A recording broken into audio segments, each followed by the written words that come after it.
morning, everyone. Thank you for joining us today in this event that is part of the Southampton Science and Engineering Festival. We're really glad to have you this morning here with us. This is part of the festival. We go on from yesterday, the 11th, until the 20th. There are many events. Look them up. The hashtag is SOTCEF, and the website you can find more events like this is sotcef.co.uk. So please have a look at that. And we would also like to hear some feedbacks from you. So please, we'll share with you a QR code where you can give suggestions and help us to improve the festival for future years.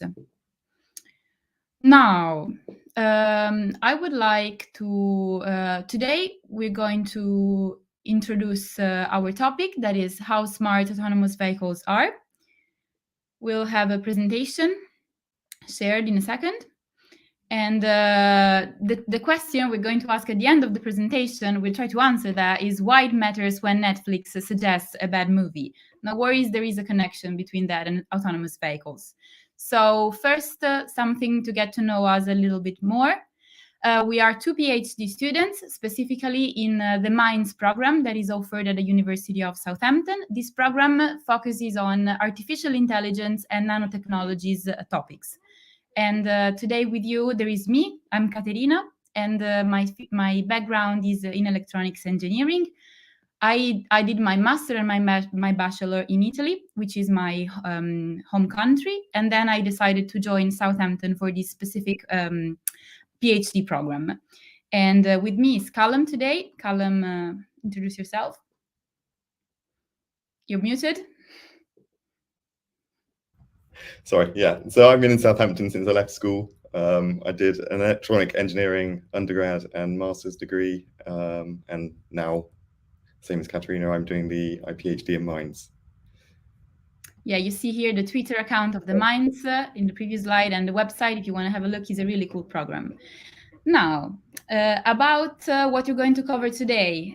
We're here to talk about autonomous vehicles. We are here to talk about how artificial intelligence can enable autonomous vehicles in our streets and everywhere. How can we reach this autonomy? So what's the story, what's the progression towards full autonomy, and the issues that might be addressed, including the one related to Netflix that will be the end of our presentation, which will be around 15-20 minutes time. So first, let's start with some definition. What is an autonomous vehicle? An autonomous vehicle is something that is capable of sensing its environment and carry out the driving. You probably heard about self-driving cars, which are an instance of autonomous vehicles. Actually, looking at this definition, we can think that it's quite similar to what a human body, what the human do, sensing what is from the outside world and carry out every specific task that we carry out daily.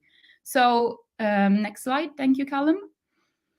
That's actually right. In fact, the way autonomous vehicles are designed is really similar to how a human body behaves. We have the 5 senses that are that allow us to get information from the outside. The car has a lot of sensors that you see here in the picture, all around the vehicle, that acquire a lot of information from the outside. These data are then sent to the brain of the car. That is a very high performance PC, which elaborates this data. And finally, we have the muscles of the car, which allow the car to perform, or the vehicle to perform a movement, which are the engine and all the controls on the car, the wheels, etc. So now I wonder, now that we know what a vehicle, what an autonomous vehicle is, do you have any idea of other typical autonomous vehicles, which are not just cars, which could populate our world in the future, or which would be welcome anytime soon?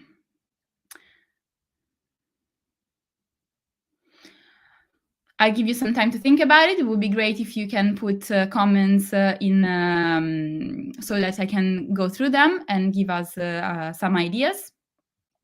For instance, one thing that I think would be really great is if we think about late night tubes in London, or even cars in buses in Southampton, they stop around midnight, which is kind of awful when you want to spend the night out. But if we had autonomous vehicles, then we could go and have them 24/7, because we would not have drivers related issues, and we could safely get back home with a always in place working network of buses and of means of transport.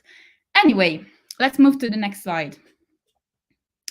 Here are some examples of very different autonomous vehicles. You can see there are lorries, there are cabs, there are container cranes, the DLR train in London. So at the moment, research centers and the industry are working on a lot of different types of autonomous vehicles that can perform the tasks by themselves. Next slide, thanks. Another aspect of automation that have been shaped in order to assess that in more detail is what is the level of automation that characterizes every means of transportation. In fact, it's not something that either is there or is not, but is something that is a spectrum of automation that can be achieved by a means. We start from no automation, the cars in the 50s that started populating our roads, up to a complete full automation. In the middle, there are a lot of intermediate levels that probably your car or your parents' car already have. For instance, the cruise control level 1, drive assistance, or the level 2, lane keeping, that helps you to carry out the drive in the highway, which is partial automation. However, the big gap starts from level 3, when where the artificial intelligence inside the car kind of takes over the human brain. Here we have first the conditional automation that provides complete autonomy only under certain circumstances, such as reduced speed, like the traffic jam chauffeur, which is a tool already under test. Afterwards, we have like high automation, that is complete automation in certain areas of the city or under certain like good weather circumstances, up to a complete automation where you don't have to do nothing and the car does it for you. And another aspect to give you some more detail to assess the topic of autonomous vehicles is who is the best country at the moment in this race for the autonomy.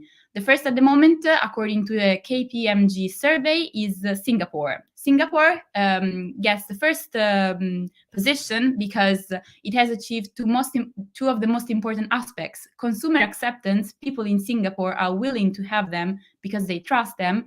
And that's also because there is already a very good policy and legislation that protects the user, so they feel safe because of that. And also, it opened all their streets for testing of these cars, which is very important. So autonomous vehicles are already around Singapore for testing purposes. Then we have the Netherlands that implemented a lot of really smart furniture that can allow the cars to drive autonomously safely by dialoguing with them. And also very good testing sites are also there. And then Norway has third place because they have quite awful weather, and this helps to test cars in extreme conditions. That is also a very important aspect of the testing of these cars. We were wondering where United States are. Well, of course, there are more than 500 companies that are developing autonomous cars in the Silicon Valley, in California, and elsewhere, like Pittsburgh. So they're really strong in autonomous cars research. So fourth position is for them. United Kingdom is a bit behind in this index, is 9th position, but we have some really unique tools that have been developed by United Kingdom that Callum will discuss more deeply in the next part of the presentation. And here we can see in this next slide a video where is a Tesla that is testing a level 3 automation. The user has his hands out of the wheel. The car drives for herself, and here you see how a car sees the environment. So all the inputs that it receives from its sensors are then elaborated in this way, where you can see that it squares and it extracts important features of the street, such as signals, traffic lights, lane, the speed of the vehicle in front of it. So that's how autonomous vehicle sees. And now I'll leave the word to Callum. which is muted at the moment. Sorry, I keep forgetting to unmute. Yeah, so in the video before you saw that the car was sensing its environment using a camera. You can also use LiDAR. So LiDAR is similar to a camera, but instead of sensing colors and brightnesses, it senses depth. So you can see on the right-hand side of the slide here, there's a LiDAR image. This shows how far away individual objects are. So this is actually better than a human in that it can know precisely how far away objects are. Whereas with a camera or a human eye, you can only have a fairly good guess at how far away objects are. And sensors in general are a very mature technology. So in terms of having an autonomous vehicle, a lot of the difficulties in the machine learning aspect rather than the sensors, because the sensors are already pretty much there. So I mentioned machine learning just before, but what is artificial intelligence and machine learning? So artificial intelligence mainly consists of machine learning algorithms which learn through experience. So if you show a computer or a machine learning algorithm lots of pictures of apples and bananas and tell it these are apples, these are bananas, eventually you can teach it that to identify in future different pictures of apples and bananas and to identify whether it's an apple or whether it's a banana. So this can be applied to autonomous vehicles in detecting pedestrians or street furniture like lampposts and bollards, and avoiding them and just dealing with them in the proper way as you'd expect a human driver. So here's an example of a simplified example of a machine learning network. So we're putting in an input image, so a picture of a car, and it's going through the network. So maybe one layer or one dot here is identifying that it's got features like wheels or windows. And then as it goes through, it can narrow down what it's looking at and determine that actually this is a picture of a car. So how does this all relate to Netflix? Well, Netflix uses machine learning to suggest films it thinks you'll like. Here's an example of Katerina's Netflix suggestions that may or may not have been slightly altered. We can see here that it suggested Cats, the film, not the musical. The musical is fairly good, but the film is not very highly rated by critics and not very well regarded. So it's unlikely that Katerina will enjoy this film, but Netflix may suggest it anyway. So this is quite a harmless example because if Katerina went to watch Cats, she would maybe waste an hour or two. Nothing too bad, or maybe 5 minutes before she decided she didn't want to watch anymore. But if an autonomous car made the wrong choice like this, then the impact could be much worse. So on roads, safety is much more critical. And if it decided that what it thought was a person was just a harmless road marking, or what was a person it thought was a harmless road marking, then you can see that would result in a pretty poor impact. So that's something that has to be watched out for. So, question then, what do you think causes Netflix to suggest a bad movie, or why do you think an autonomous car could make these mistakes? I'll give you 30 seconds now. Oh, where's the play button?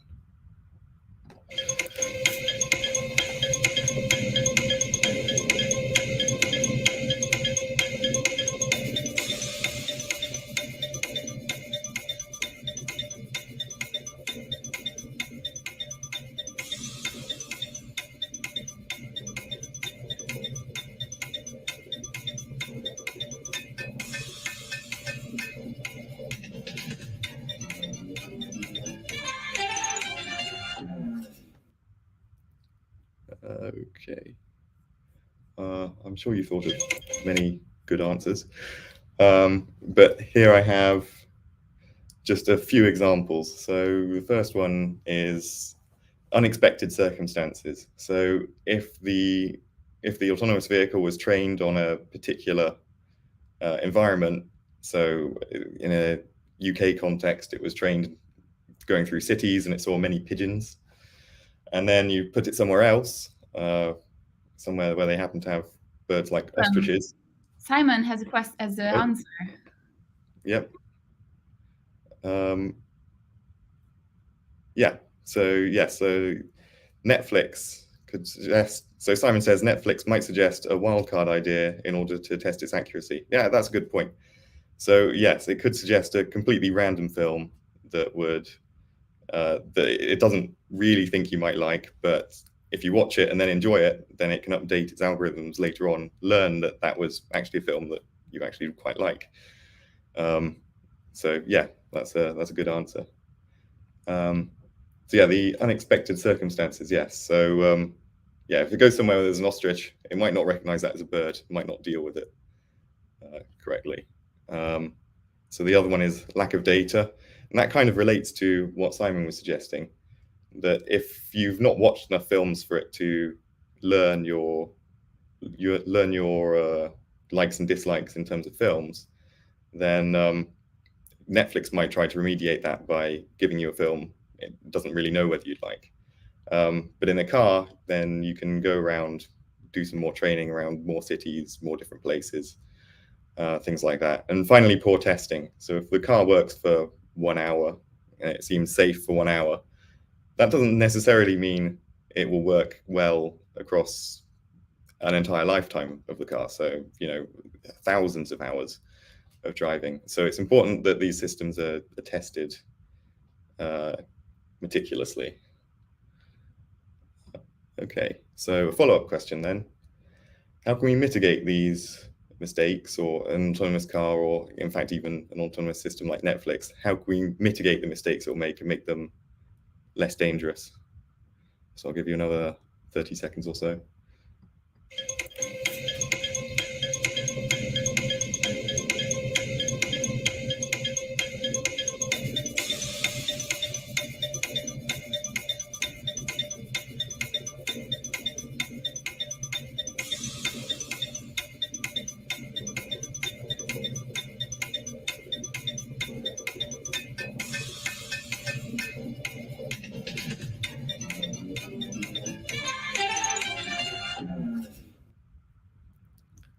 Okay.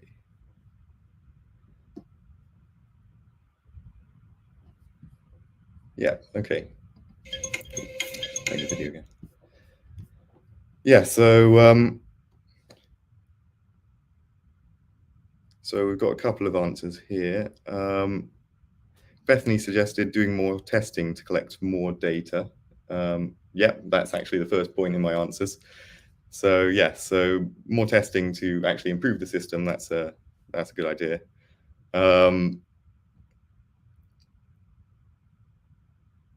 Yeah, and so Simon said international collaboration, gathering data from many different environments. Yeah, similar to collecting more data.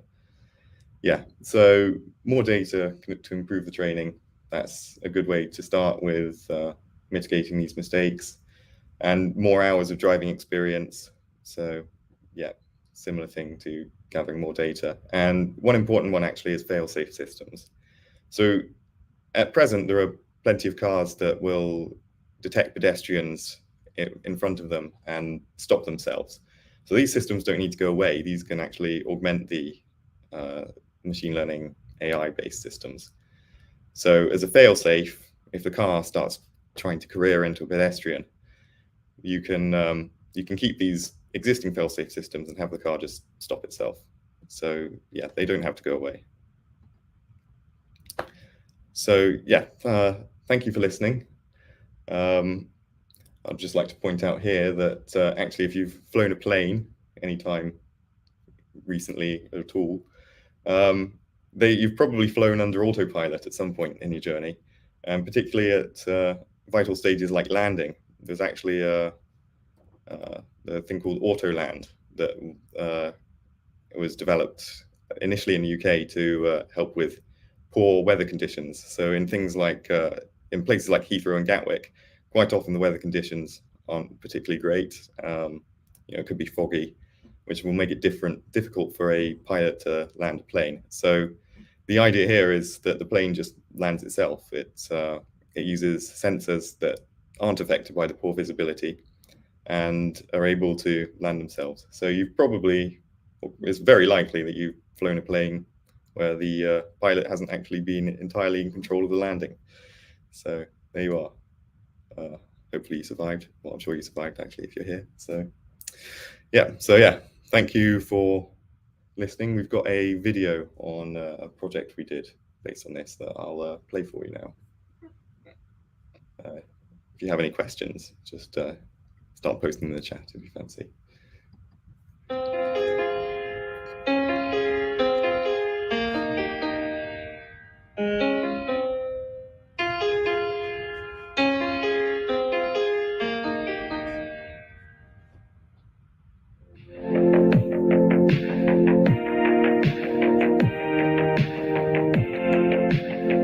Assistive driving cars are equipped with state-of-the-art software that make decisions the driver would typically make.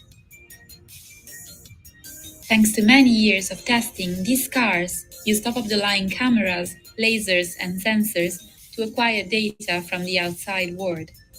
Embedded deep learning technology is utilized to review the data and successfully carry out the driving. Unexpected results can decrease the user's trust in these machines. Our cars are now even better. We have provided them with a machine-to-human channel of communication. SafetyNet enables form of collaboration adapted handling situations through dialogue with artificial intelligence.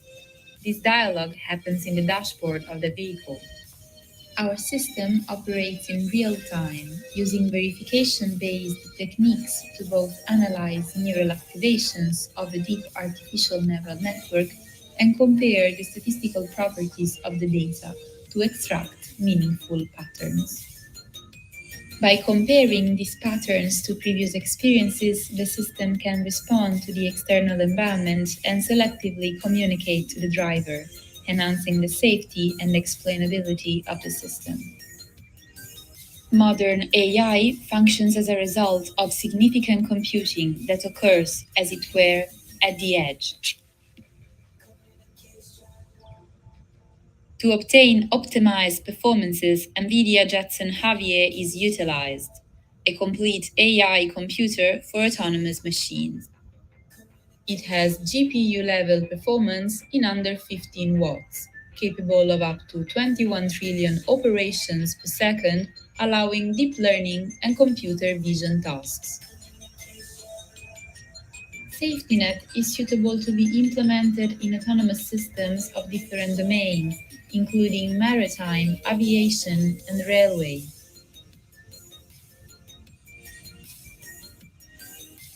This is the start of a new era of collaboration between humans and artificial intelligence. As we learn to speak with machines, we expand both their and our horizon.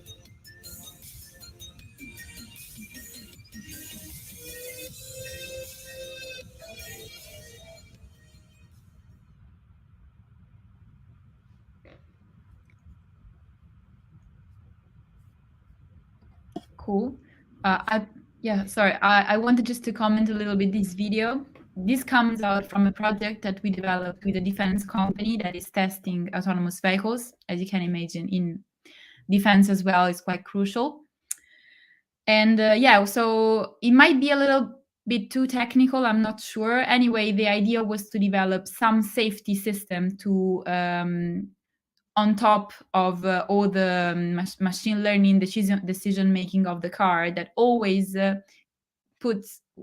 is always doubtful towards the decision made and tries to check on them. So as we also said, we add additional layers and redundancy, so many things in parallel that check on each other in order so to have the safest system possible. And so this safety net you were seeing on the video was actually this little tool we tried to implement. And we hope you enjoyed at least pictures and music. Anyway, another thing I wanted to point out is that actually what from the answers as well, the questions comes out the importance of balancing the training and the testing, which actually is essential. As was said, Netflix wants to have enough data to understand your personality, and then to propose you good movies farther on. So yes, this trade-off between gathering data and then making decision is really important, and optimizing it is one of the main, I think, I don't know, Callum, if you agree, is one of the main aspects of machine learning in general. Yeah. Muted, maybe? No, I'm not muted now. Can you not hear me? You aren't, actually. I'm not muted. Probably it's just me. Can you hear me or not? Okay. Okay, just me. I'll read your mouth. Okay, yeah. Yes, no, I would agree. So yeah, and a lot of that is in collecting data and using the data responsibly when you have got it collected. Can you hear me now, Katerina? Good. Oh, thank you, Simon. Yeah, and actually another point that Simon was making, different environments. We mentioned that in the positioning of the best countries. Thanks to Norway, we have extreme weather testing, and in general, yes. And it's important that the manufacturers, the engineering departments know that. So this is actually how these cars are being tested. They're not only tested in like nice areas where there is not particular unexpected stuff going on. They test it under every possible weather. So these are all testings that are in place before saying, okay, we're ready, and yeah, are really important.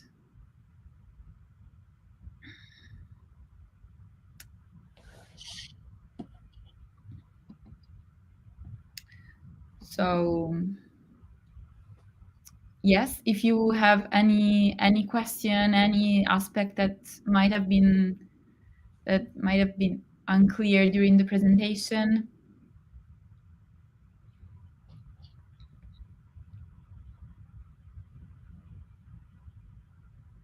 Callum, this is for you. Yeah. Sylvie. Yeah.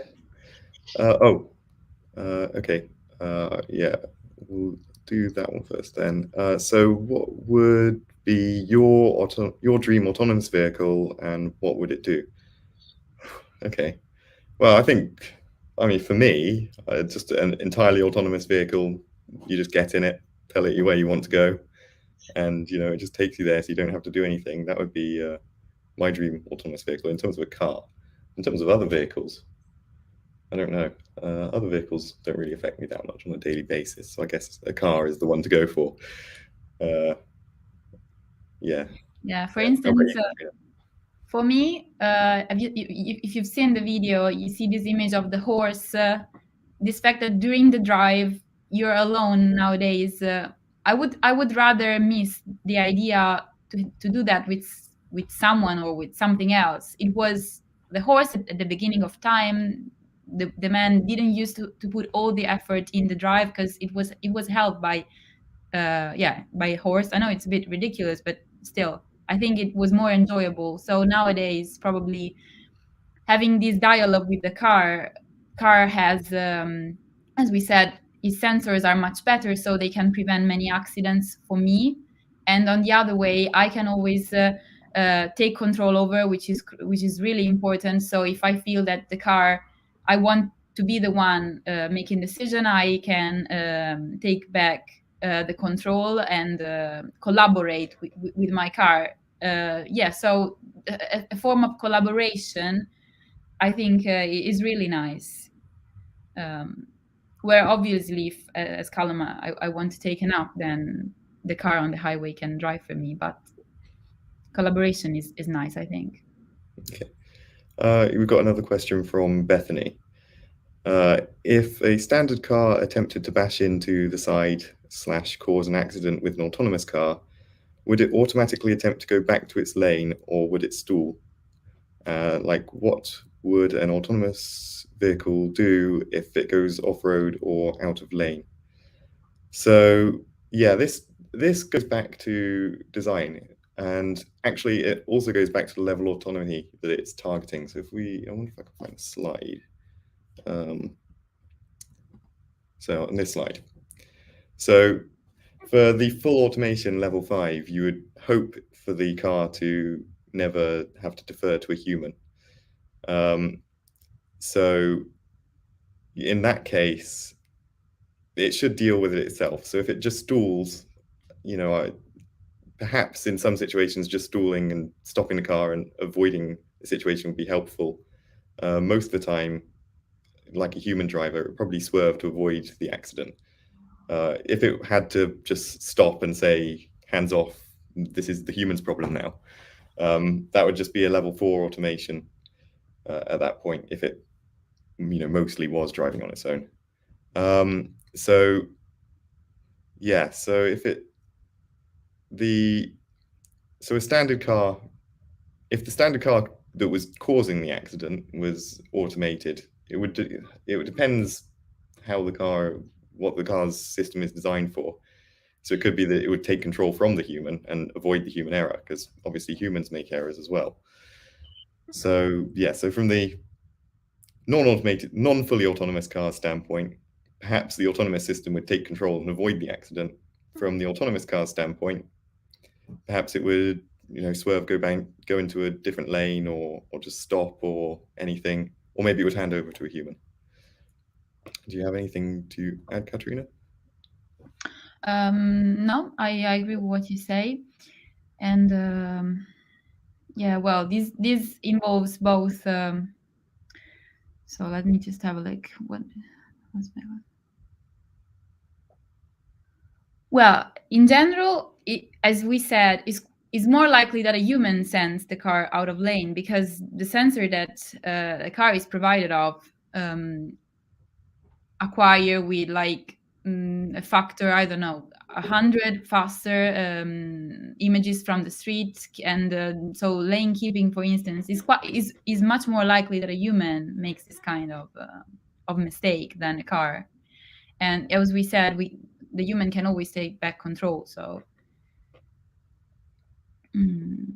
but this technology, for instance, line keeping, is quite mature at the moment. Cars already have that, and they can.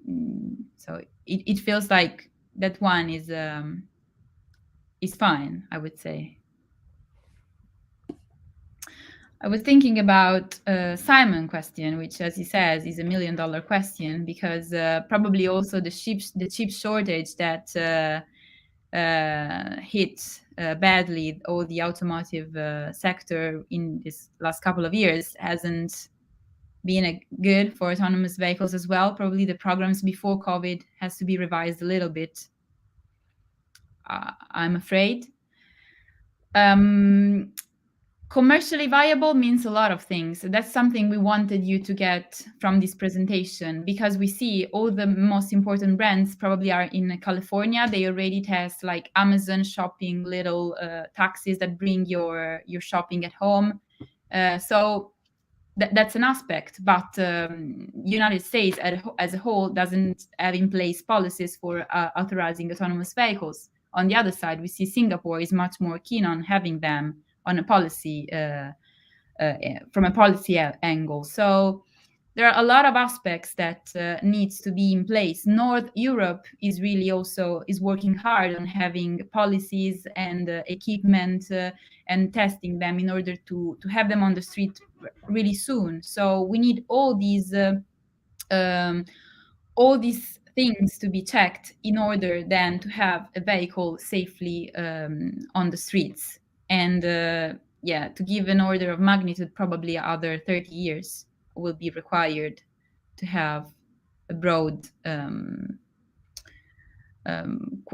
have cars in the most developed countries, I would say. What do you think, Callum?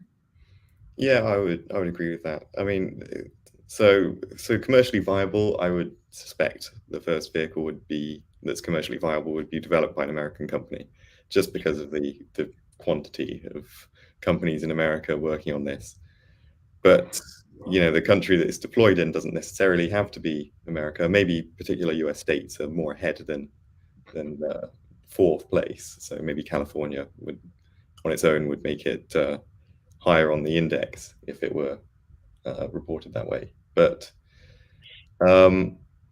yeah, so when it would be seen in the UK, yeah, depends on policy, depends on regulation. And since they're not, it's not imminent that these fully autonomous vehicles are going to be on the roads, there is time for policy to catch up. So if the UK is ninth now, since we're not doing the largest amount of R&D, actually getting the vehicles from an American company and putting them on UK roads just involves policy and regulations.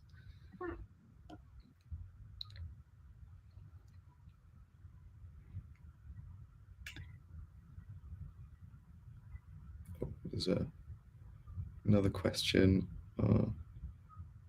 Are some sort of high-level autonomous vehicles already used or tested in conflicts? What do you mean by conflicts? I know some. So highly autonomous vehicles, they're actually used quite a lot of underground public transport systems, like around the world are fully autonomous. The example in London that we gave was the DLR is capable of running fully autonomously. But these systems they're rail based. They've only got a very particular route. There is actually Oslo, that's mentioned on this slide, has driverless bus routes. So they're at least on the roads. But again, it's more of a closed system than a high level of autonomy. So I don't know of any. I'm not sure if Katerina knows of anywhere, but I'm not sure of anywhere where they're in common use. Well, as we said, the big gap is between level 2 and level 3. Level 2 is, I think, is already in place in a lot of countries, and we said that lane keeper, this kind of health, cruise control, whatever, and this is authorized by most of our developed countries. The big jump is level 3. Tesla claimed they reached level 3. They actually went through a lot of legal causes because there have been many accidents. Their tool seems to work fine, but it is really powerful. And the reason why it's really powerful is because Tesla has hundreds of thousands of kilometers of testing where a pilot is placed in a car. The car drives by itself, and if something crucial could happen, then the pilot takes over, so that this guarantees the safety and allows the car to be tested in a completely real environment to gather data. So this data gathering process is in place for Tesla with what they call autopilot. And that's probably, this is also something that Mercedes-Benz, BMW, Audi are working on. They call their system differently, but it's always kind of same autopilot something. And this is all for level 3, but they haven't actually, they cannot call it exactly like that because the testing process is really long. And now, so the winner is also who is able to gather more data, because they are, as we hope you understood also from this presentation, essential. So machine learning are really data. They really need a lot of data. Who is able to have the most data, the more powerful servers to elaborate this data will probably win this competition. And that's where we are at the moment. So this level 3 data gathering process. And actually, on the question, if you're talking about conflicts like wars, I don't know. I don't know if there are any highly autonomous systems used in things like wars. I know there's quite an ethical issue surrounding, especially if shots are fired, who fires the shots, whether there's a human involved in that. But I'm not aware of anything, but yeah, I couldn't say.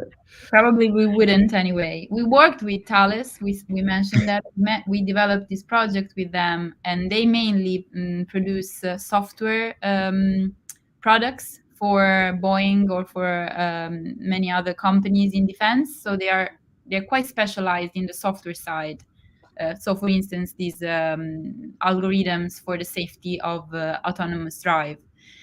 And they put a lot of money, a lot of investment in this topic. So definitely defense is, as we know, the leader in this in all the big revolutions, in this case autonomy. Unfortunately, they couldn't share with us much details about their technology, as which makes sense. So we're not sure what they are capable of doing at the moment. But definitely they are spending a lot of money in that.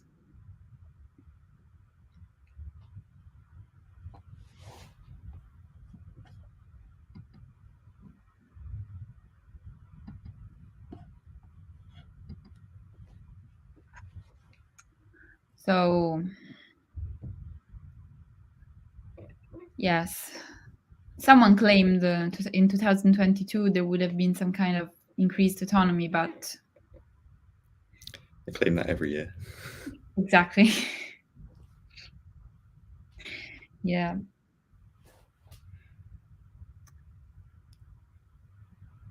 It's a slow process. Yeah, and it consists of many different aspects, so it really is a long process.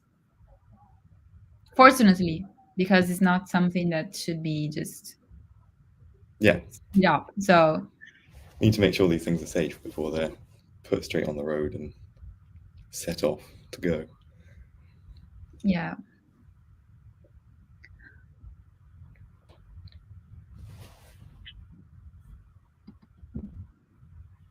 So I'm curious if Sylvie or Simon or someone else want to share if they have any specific interest in the topic. If you're thinking, you would like to study, or maybe you've already studied. So what's your relationship with autonomous vehicles, with artificial intelligence? What you know about that would be interesting to know.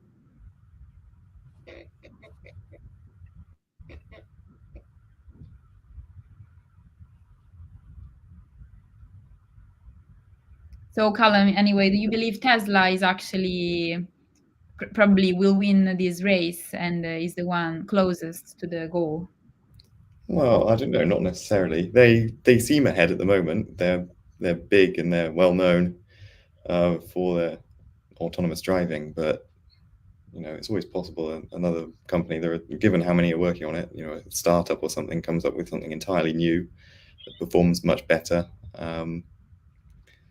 It's entirely possible that would happen. I mean, I would say at the moment you hear a lot about when the Tesla self-driving goes wrong. Yeah. You hear a lot about it, but you probably wouldn't hear about it when a human driver goes wrong. So, it's possible that the Tesla is actually a safer system. I don't know. There might be statistics on this, but you hear quite frequently when a Tesla crashes, when it's self-driving. If a Tesla crashes when the human's driving, no one cares. So it's not necessarily unsafe, but I don't know the statistics on it. Yeah, that's a point we haven't stressed enough during the presentation. How unsafe is the human driving? So, okay. In the future, hopefully, the autonomous vehicles will be dramatically safer than a human driver. That's the kind of end goal here, that driving is both safe and convenient. Exactly. So the reason why, well, probably defense has other purposes as well, but in general, the reason why every car manufacturer is trying to have his own autonomous vehicle is because we know that they will represent a higher level of safety in the future, which is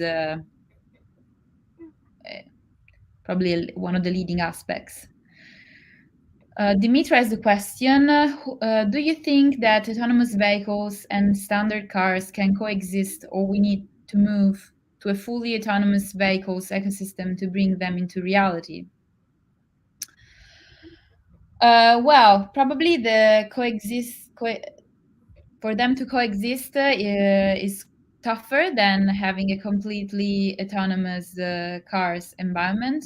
That's for sure. So that's why the safety and a redundant different types of safety tools have to be in place, because unexpected circumstances can be provoked by weather conditions, but mainly by other humans driving the car next to the autonomous one. So if there was all autonomous cars there, probably the level of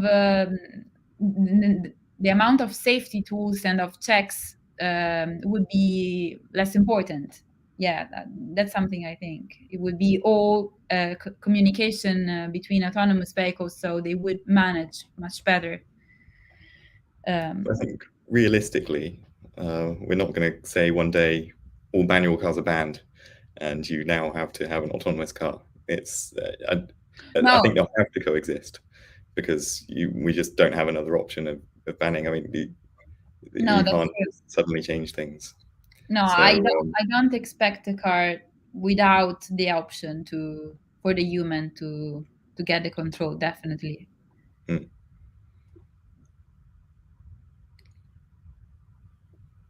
I just spot Simon. I'm not going in order, but then we can get back. Climate crisis. I think that's really important also for, as we said, efficiency, because an autonomous vehicle would have an optimized drive in many ways. So fuel consumption and mainly that would be improved, I think, with autonomous vehicle, with autonomous drive. That would be, yeah. And so, yes, to things like that, there's an autonomous vehicle, if they can work together, they can help prevent things like traffic jams, and traffic jams are pretty wasteful in terms of fuel. So if the traffic keeps flowing constantly, then that can actually save fuel and reduce the climate effects. So yeah, you also talked about ethical issues on human versus autonomous driving. That's a really tricky one, because if a human makes a driving mistake, then you know who's to blame. It's the human. If it's an autonomous vehicle, if it's not fully autonomous level 5, if it's level 4, then the autonomous vehicle could say, "Oh, I handed over to the human, so it's the human's fault." But the human could say, "Oh, it handed over to me with not enough notice, so I couldn't have avoided the situation." So it's a tricky ethical issue, and things like if you've heard of the trolley problem, where you have a group of people you have a trolley that's going in one direction, it can either hit one group of people or another group of people. Which do you choose? That's an ethical issue that autonomous vehicles will have some sort of programming to deal with, but humans just make it up as they go along, I suppose. So programming ethics, I don't know, it's tricky. Yeah, it was said also that in this situation of making a hard decision, the manufacturer could be sued in case something bad happens, so that these putting the responsibility on the manufacturer means that there will be a really this probably pushes them to make their best in this sense of and to put in place good safety measures, so they are involved if something bad happens, because actually they are the ones who know what's going on, how the car takes decisions. So,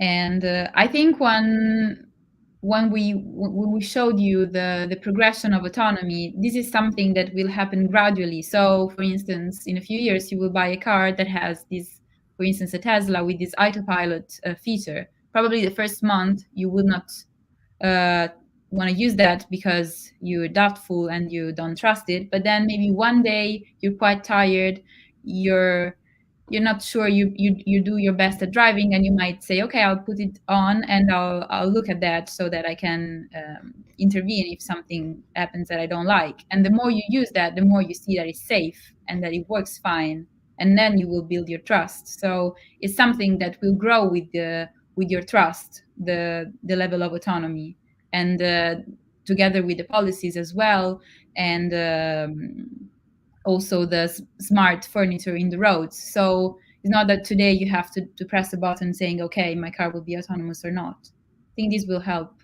as well.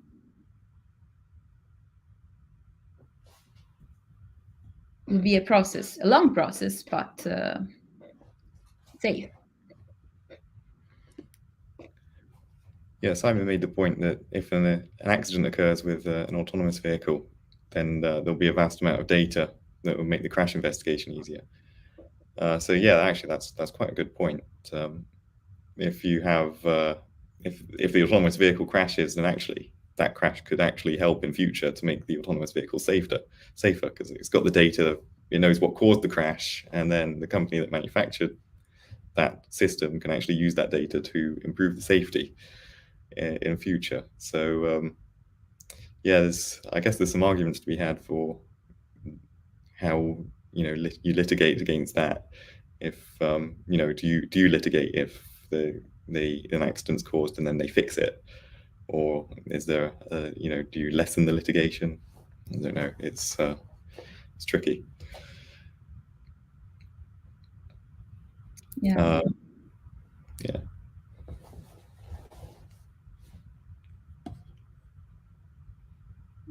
Callum, there is you read Christos' message? Yeah, Christos, if autonomous vehicles are combined with swarm robotics paradigms, then transportation will be able to truly reach next level. Yeah, I guess that's a long-term goal. Swarms of I don't know, delivery drones and things. I suppose that would be that would be an interesting future. Oh yeah, Demetra said she was talking about level 5 automation because with the question about the coexistence, because the lower levels coexist currently. Yeah, I mean even level 5, it will still have to coexist with the older levels of autonomy because as I suggested earlier, they're not going to say, oh, you must all have level 5 autonomous vehicles now, and all your other vehicles have to go. So there would have to be at least some period where they coexist. Ideally, in the future, I guess there'll be only autonomous vehicles and everything will be working perfectly. But between these 2 points, they just have to coexist, I suppose.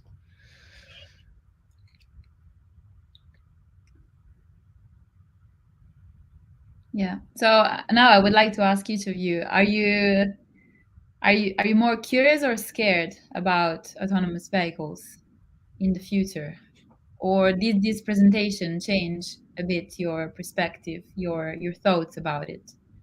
You can type it in the chat, in the comments, or send our feedbacks once we'll show with you our QR code, which will happen sometime soon, right, Callum?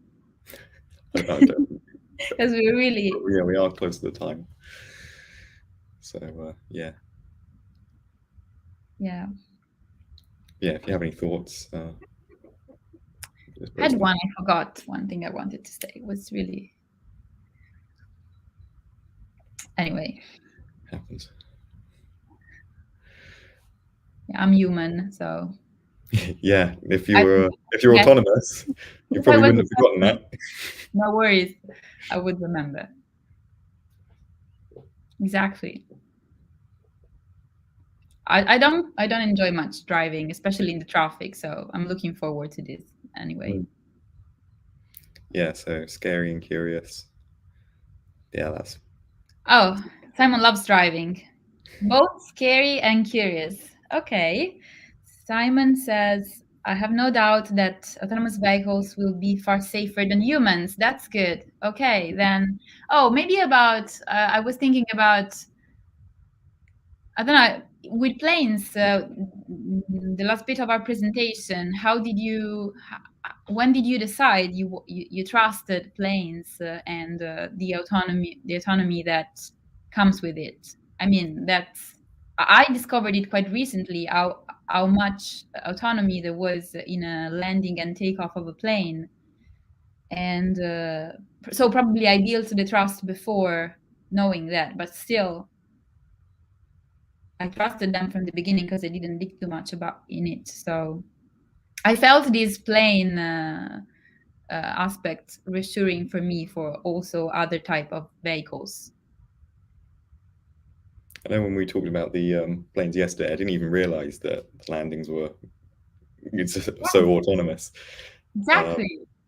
So And actually, airports require specifically for planes to adopt the autonomous system. So that's a safety measure from the airports, from the most advanced airports in our cities. Brilliant book on the plane issue, Black Box Thinking by Matthew Seed.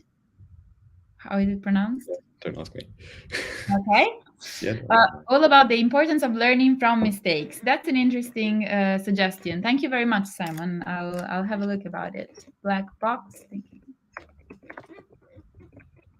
Yeah, exactly. This black box in general that wraps all the autonomous vehicles topic. I think it's something that needs to be open to be discussed more, because you see there are some aspects that we can discuss about and can build the trust. After all, they are not a black box.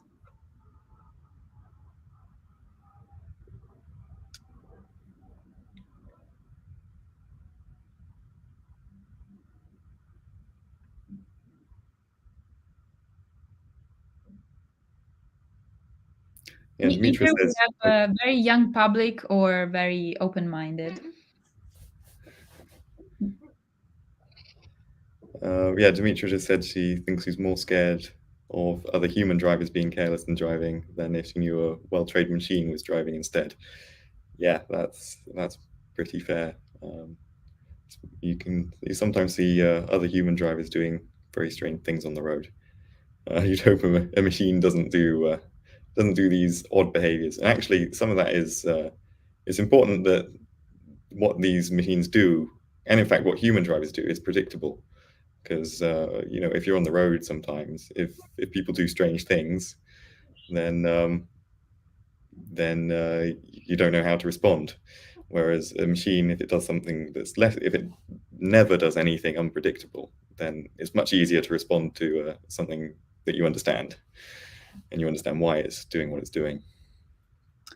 Think about me, I'm Italian. I'm so scared driving in an English road because it's on the other side. So I never drive, even though I would love to. And maybe if I had an autonomous vehicle that helps me, my drive would be definitely safer and I would give it a go. While I never drive here instead. I don't even have a car, so but I could rent one. I don't think driving on the other side is too tricky. I've never driven. Woody Allen dies in a movie because of that when it comes to the UK. Well, it's fictional, but still. Okay. Yeah, well, just don't do that. No, I won't. For the moment, I won't. Maybe I would have the line keeper at the moment, which still. Anyway, noon is come. Yeah, we should probably wrap up. Key message, Callum, in 20 seconds. Key message? Oh, okay. Autonomous vehicles can be safer than humans and can improve safety. I think that's the key message. Yeah. Autonomous vehicles aren't necessarily less safe. They can be safer.